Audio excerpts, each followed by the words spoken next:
부활하시고 제자들에게 예수님이 나오셨고 오랜만에 예수님과 제자들은 조반을 함께 먹게 됩니다.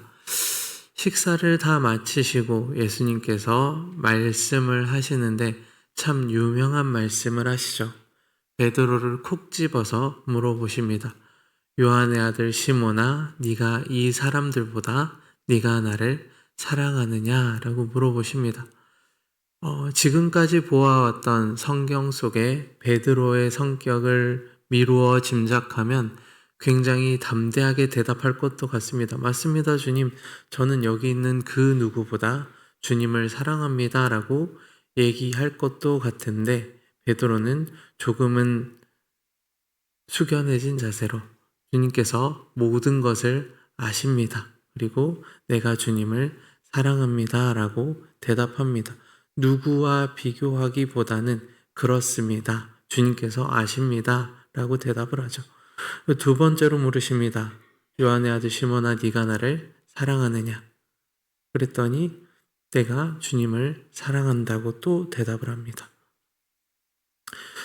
그러나 연이어서 세 번째, 네가 나를 사랑하느냐라고 물으시니 베드로가 이번에는 근심합니다. 근심하여 대답하는데 이 근심에는 이런 게 있을 겁니다. 베드로가 지난날의 잘못을 돌아봤을 겁니다. 마태복음을 보면 마태복음 26장 31절에서 35절까지를 보면 예수님이 예언을 하나 하십니다.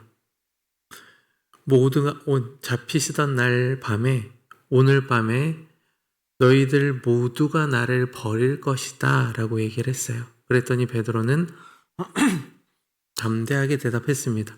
주님, 다른 모두가 주님을 버릴지라도 나는 주님을 버리지 않을 겁니다 라고 얘기했어요. 그 얘기를 듣고 예수님께서는 이렇게 말씀하셨습니다. 네가 오늘 닭 울기 전에 3번 나를 부인할 거다 라고 말씀하셨습니다. 그래서 예수님은 물으신 겁니다.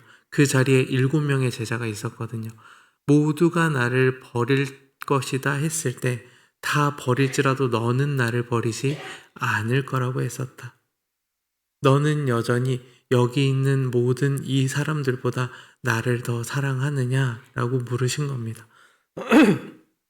그리고 3번 물으신 것은 3번 부인한 자기의 모습을 보게 하신 것일 겁니다. 그래서 베드로는 근심한 겁니다. 내가 다 버릴지라도 주님, 나는 버리지 않겠습니다. 호언장담했고, 그런데 그런 나를 향하여 닭 울기 전에 3번 나를 부인할 거야 라고 했던, 그리고 정말 그 말씀대로 3번 주님을 부인했던 자신이 생각났을 것입니다. 그래서 그 3번째 물음에 주님께서 모든 것을 아십니다. 그리고 내가 주님을 사랑하는 줄 주님께서 아십니다 라고 대답합니다. 주님께서는 다 보셨고 다 아실 겁니다. 내가 얼마나 부족한지, 연약한지, 무슨 짓을 했는지. 세 번째로 부인할 때는 예수님을 저주하면서 부인했던 베드로였습니다.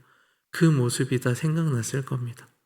주님 모든 것을 다 아실 겁니다. 내가 부족하고 연약하고 실수투성이지만 그럼에도 저는 여전히 주님을 사랑합니다 라고 대답했습니다. 이 질문과 이 대답은 베드로의 잘잘못을 가리기보다는 네가 기억하고 너를 얽매는 그 죄에 대하여 예수님은 해결하시고 놓아주시기 위하여 이 질문을 한 겁니다. 3번 부인한 것에 대해 3번 사랑을 확인하는 것으로 베드로를 회복시키셨습니다.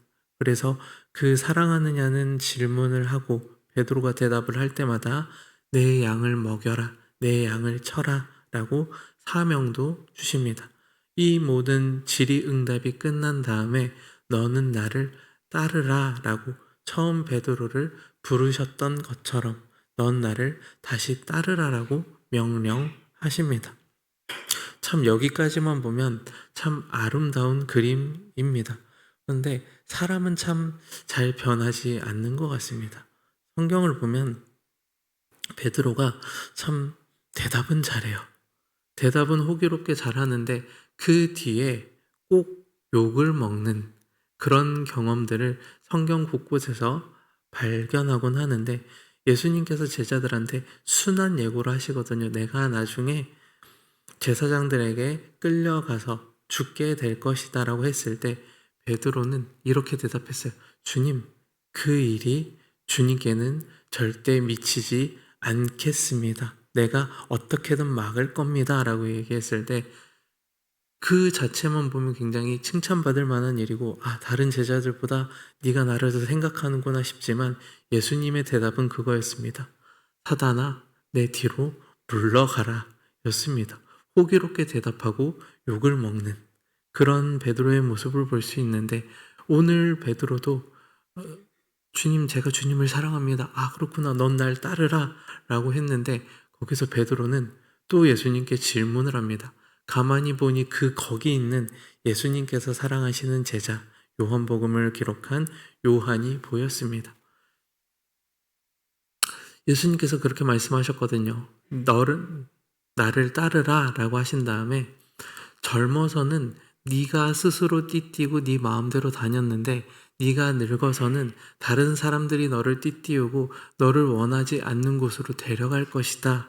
즉 베드로가 십자가에 못 박혀서 죽게 될 것이고, 그로 인하여 하나님께 영광을 올려 드릴 것을 미리 예언한 건데, 베드로는 그 상황에서 예수님께 질문합니다. 내가 이렇게 주를 위하여 죽는다고 하는데 지금 옆에 있는 저 제자는 어떻게 되겠습니까? 라고 비교하며 물어본 겁니다. 나는 이렇게 죽는데 쟤는 어떻게 될까요?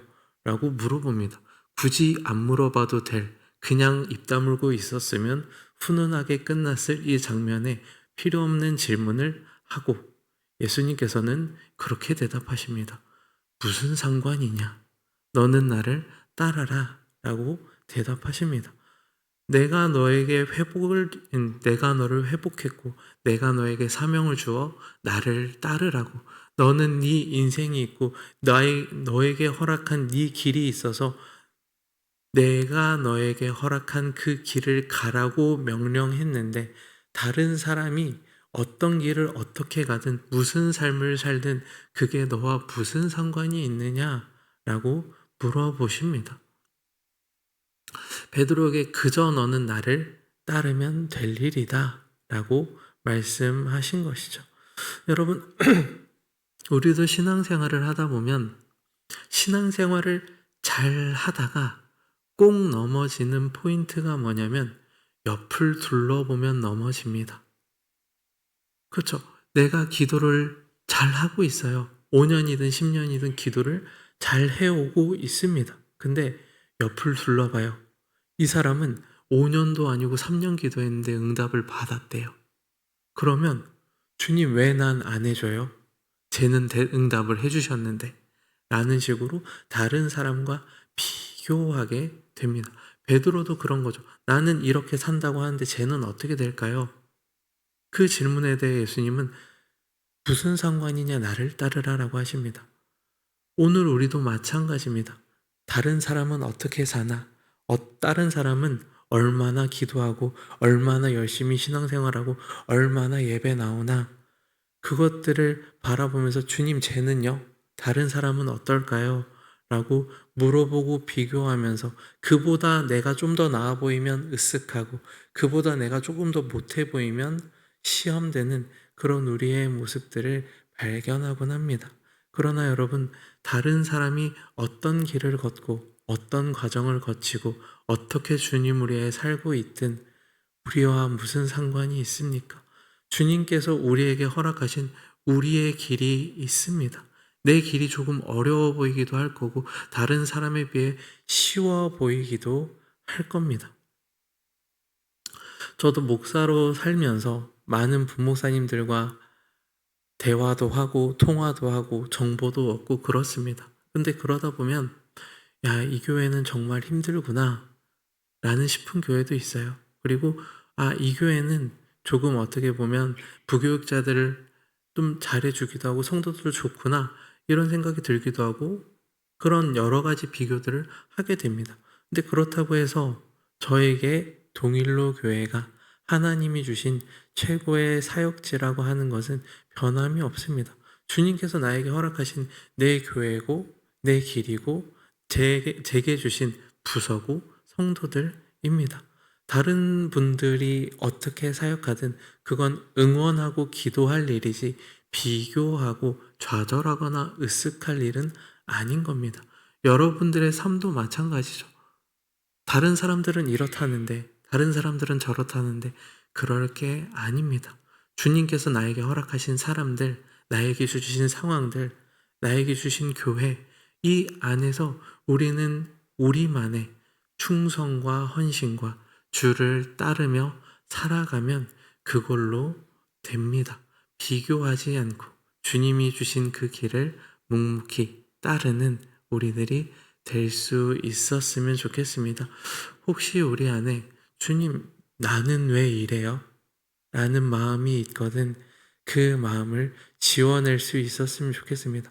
다른 사람이 어떻든지는 상관없이 주님께서 보여주시는 그 길을 가겠습니다. 라고 그렇게 생각하며 충성하며 오늘 하루도 복되게 살아갈 수 있는 저와 여러분이 될 수 있기를 소망합니다.